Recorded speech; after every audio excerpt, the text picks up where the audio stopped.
Hi, my name is Justine, and I am your business bestie.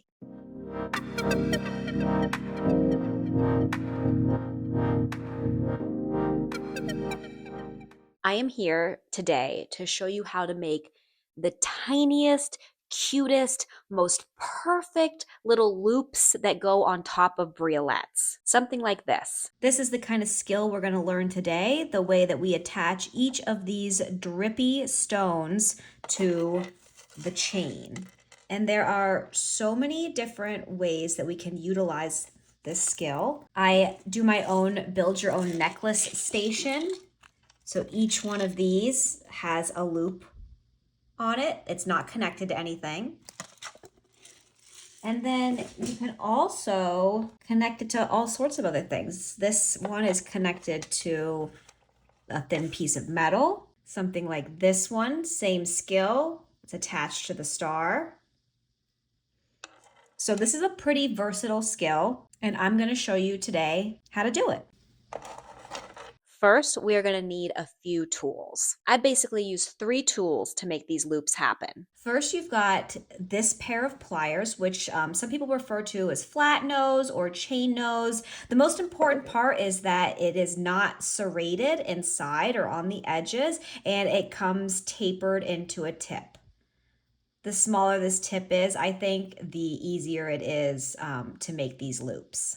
Next, we've got another pair of pliers. These are the round nose pliers because the plier part is round and it's tapered. And then last, you've got your snips. And I like snips that have the jaws like pretty small and get as delicate as possible near the top. It's not recommended to be snipping things right at the edge of the pliers, but this wire is very thin and these really help you get into the crevices. So pliers aren't the only things we're going to need today. We're going to need briolette style. I use gemstones, so we're going to use gemstones today, although there are a lot of other materials that briolettes can be made out of. We are also going to need wire. The important thing about the wire, and I like to use 26 gauge and 28 gauge, but whether you're using silver or gold, it needs to be half hard. See right there, half hard. And this also stands for half hard. If it's not half hard, it's going to be soft usually, and soft wire is really difficult to do this skill with because it doesn't hold, it's too malleable. It just like will not hold its shape. It needs to have some springiness to it. If you have a rolling mill, you can roll soft wire through it and it will work hard in it, but you know what? I just get it on the spool. Okay, now we're ready to begin making our first loop. And I'm just gonna start by making this loop and not connecting it to anything so you can really see what I'm doing. There are lots of reasons why you would initially connect this to something else. And then I'm gonna do a few more and we're gonna connect them to different things. Okay, let's begin. I think I'll use the gold wire so that you can see a little bit better against this white background. So, you know, I just kind of like to work off of like a long piece of wire. I'm going to cut it a little shorter this time just because I don't want it flopping around while I'm trying to show you things. So we're just going to cut, I don't know, what is this, like 7 inches of wire right here? Let's start with that. I'm going to snip that off. Okay. We are going to also get a briolette, and I'm going to use some turquoise because they're nice and easy to see. So we're going to select this one right here. This is actually a really cool piece. Look at that. Look at these. So pretty. All right. So we're going to take our 26 gauge half hard wire and we're going to put the wire through the holes in the gemstone. Okay, pretty easy. Now, to decide where on the wire we're going to begin making this loop, I really want to have enough here to be working with, but you know, you don't need a whole inch. This will be a little easier to see once I actually show you. So let's just jump in. So I like to do, looks like I'm doing in between like almost in between a quarter and a half inch. This is not something that I usually measure. I just eyeball this. I'm not a very, I like to work a little bit more organically. So once I have that amount of wire, I am going to hold the briolette with this hand. I'm holding it. And then with this hand, I'm just taking both of those pieces of wire and I'm pushing them upward. okay? So now we got like this. I pushed them upward. And I really want to continue pushing them until they make an X close to the tip of the gemstone. So I do that by kind of sticking my finger in there. And, you know, sometimes I push a little on this, push a little on this. Ooh, I pushed that one too far. Push it back up. Pretty easy to work with until you want the tip to basically be centered with the middle of the crisscross, but you don't want the crisscross to be all the way up here, and you don't want it to be all the way down here, because the next thing we're going to do is we're going to twist this wire. If your crisscross is already all the way at the tip, that's not enough room for the wire to manipulate. So back to having a little bit of space. And again, I'm not measuring this, I'm eyeballing it. This is something that you'll just kind of get used to after playing around. Now I'm going to take my flat nose and I'm going to grab both of these pieces of wire right above the crisscross, okay?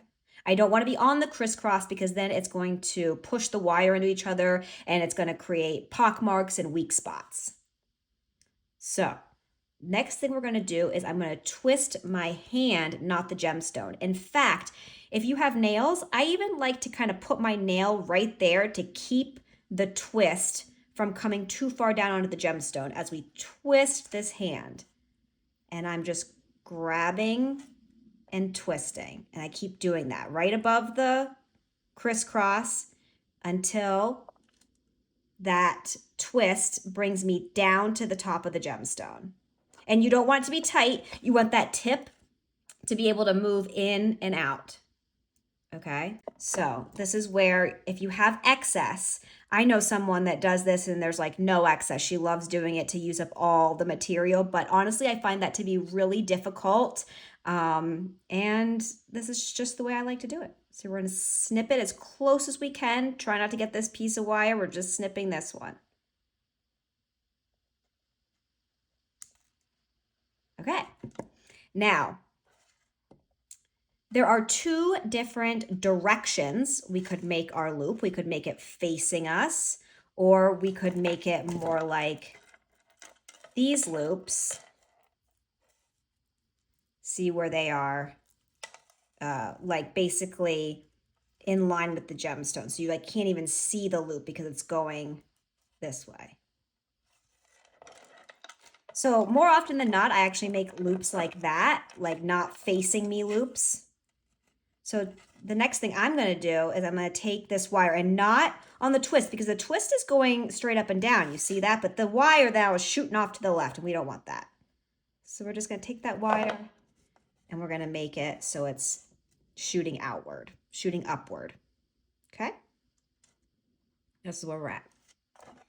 Now we're going to take our round nose pliers.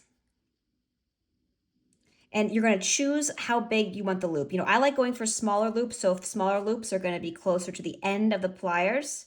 So somewhere around right here. And then I'm going to take the gemstone and I'm going to push it till we have a 90-degree angle. Okay? Doot, doot.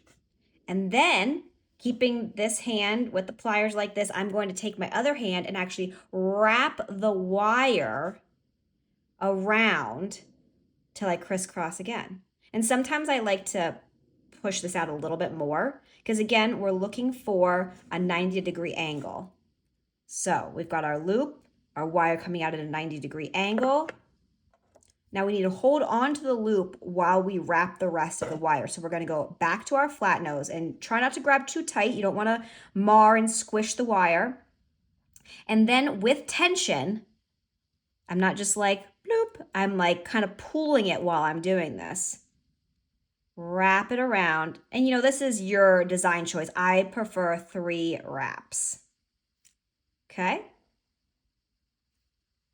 And now I'm going to snip off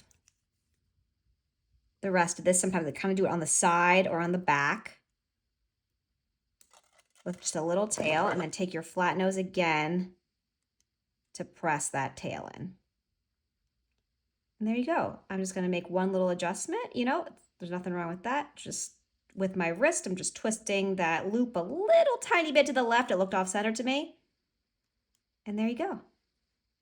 Your first perfect tiny loop.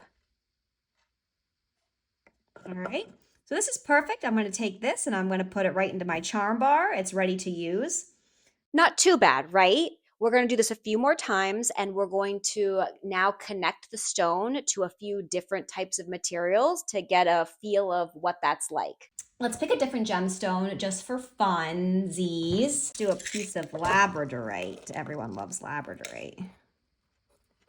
Okay. Okay, so I'm going to take this component that I made previously, and we are going to attach this gemstone to this. Like, imagine it kind of like an earring perhaps, or like the pendant of a necklace. So we're coming back to our piece, and I'm still just using the same piece. The reason why I cut a chunk is I just keep working off of the chunk until it is too small to work off of. So we start by putting our wire through the gemstone. Okay, with our somewhere between 1/4 and 1/2 inch tail. And now we're going to hold the gemstone and take those two sides of wire and pull them up. This kind of locks it in place too, so it's a little easier to work with. Like you see, this isn't going anywhere now. You saw it was kind of like squiggling all over the wires. I was initially trying to do that, but now we've got it locked in and it's a lot easier to work with. So after we lock it in, we're going to crisscross our wires. And I am noticing that I'm pushing them down little by little, keeping the X centered on top of the stone. So we've got our crisscross centered. We have some space to twist down. I'm going to take my flat nose and I'm grabbing it right above the crisscross. And the reason why I'm grabbing it above here is because as you're twisting it, if you're grabbing it too far up, the twist is actually going to move up the wire. And what we really want it to do is we want the twist to move down the wire so it will kind of be closer to the tip of the gemstone without impeding its movements completely. So again, I'm holding the stone. I kind of have my nail braced a little bit up there and I'm twisting. I guess when I'm looking, I am kind of twisting both my wrist on my right hand and the gemstone on my left. I was kind of thinking I was just using this hand, but I guess I'm twisting them both. And I twist my hand around to come back, and then we do it again. And if I was going to do another wrap, we do it again. But I'm going to stop right there. We're close enough to the tip now. We can still move around. Nice tiny little tail, not too much waste. We'll clip that off. Okay. And once again, I like the back and forth loops, so I'm going to straighten up my wire. Now, as I'm about to make my loop, I want to look at what I'm going to affix the loop onto, which is this piece of metal right here. And I just want to take notice of the thickness, because remember that the loop has to include the thickness of this wire inside of it plus space, because you don't want it to be tight on here. You want it to have like a loose dangle. So I usually move back a little bit more of my wires. Like if I was doing it by itself, I probably would put my pliers about right here. But because I want to make space for this component, I'm going to move down to here. So I have this width instead of this width. And like before, I'm going to push my gemstone to make a 90-degree angle. And then I'm going to take the excess and I'm going to, with some tension, wrap it around.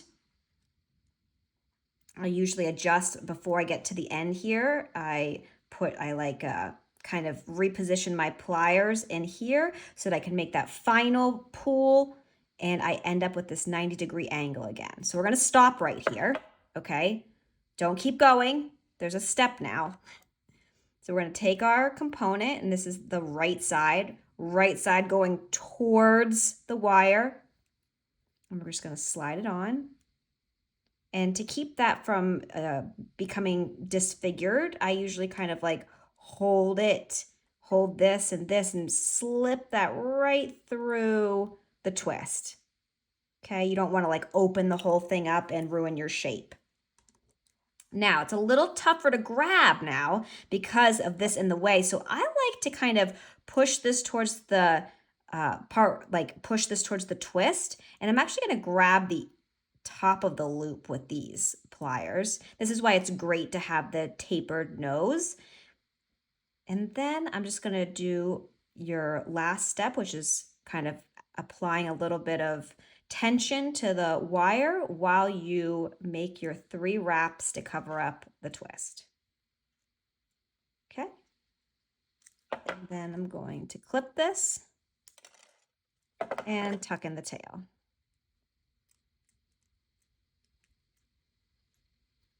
And you see it's just like kind of going off to the side a little, like that's totally fine. All you have to do is take your needle nose and just, and you see here that we still have space for the top of the gemstone to move around. We have plenty of space in the loop for this, and we've got a great dangle. Cool. Are you getting the hang of it? Let's do one more so that I can show you one more different way that I like to connect it to pieces. All right, let's try connecting our next one to a piece of chain. Sometimes it's nice to have a piece dropping from the bottom of the chain, or like you saw with this one, it's all in different spaces in the chain, but it's like a thinner place to affix it to than this, but it's different than having nothing. So let's give this one a shot. All right, so we're still working off this piece of wire. Here's our piece of chain. And what are we gonna use now? Let's use, this is just sitting here. I have this great little chalcedony. Let's take our chalcedony. We're gonna put our wire through the chalcedony, leave about 1/4 to 1/2 inch. We're going to pull up both pieces of wire to lock our gemstone in place so it's easier to work with. Then we're going to make our cross, our crisscross here. And we're leaving space for the tip, and we aren't going up too high. And I'm going to brace it with my finger, take my flat nose, and while twisting my right wrist this direction and twisting the hand with the gemstone this direction, I make the twist. And you see how that one came off to the side a little bit? That is totally fine. You just want to grab the twist gently with the very tip of your pliers and just make it upwards. There are all sorts of little adjustments you will learn to make when you're working with wire this thin, and that is totally normal. I'm going to take my snips and I'm going to get as close as I can, snip that tail. And also, so I can show you the other direction to make the loops, let's try that. So we're going to start the same way. We're going to put our pliers right above the twist that we did. And this one just needs to be snipped a little bit more. There we go. Okay, so same thing. I'm probably going to go closer to the tip of the wire as if I was not affixing it to anything rather than like a little further up, because you can see that our chain here is not very thick. We don't need like extra space. So we're going to start down here, and I'm going to also just push the gemstone to make that 90-degree angle, but I'm pushing it to the side. You see, before I would have my pliers like this and push it like to the front. But because we want the loop to be facing us, I'm going from the side this time to make that 90-degree angle. But it's really the same steps. I'm going to wrap this around with a little bit of tension, straighten up the piece, and wrap it again till I get my 90-degree angle. I'm going to take my chain, slide it on. Just kind of pops right on there. And then remember, before I was holding the component off to like the side and grabbing under here, but because there is not much thickness to this chain, I feel way more comfortable holding it off to the back and just grabbing the whole loop like that as I did in the first video. And then we're gonna make our 3 wraps. 1, 2, 3, and it needs to be straightened out a little bit. And then we're gonna clip, tuck in our tail. And now you see I have a front, and there you see, now I've got a front facing loop. The loop is facing me instead of being sideways like that. And we've got it affixed to the chain. So hopefully learning this skill will open up a lot of doors for you, because this can be used in so many applications and it's amazing. Please subscribe and hit the bell icon to follow and get notified when I release more videos, because I am pretty terrible at having a set posting schedule, and you're gonna wanna be notified when I put up a new video.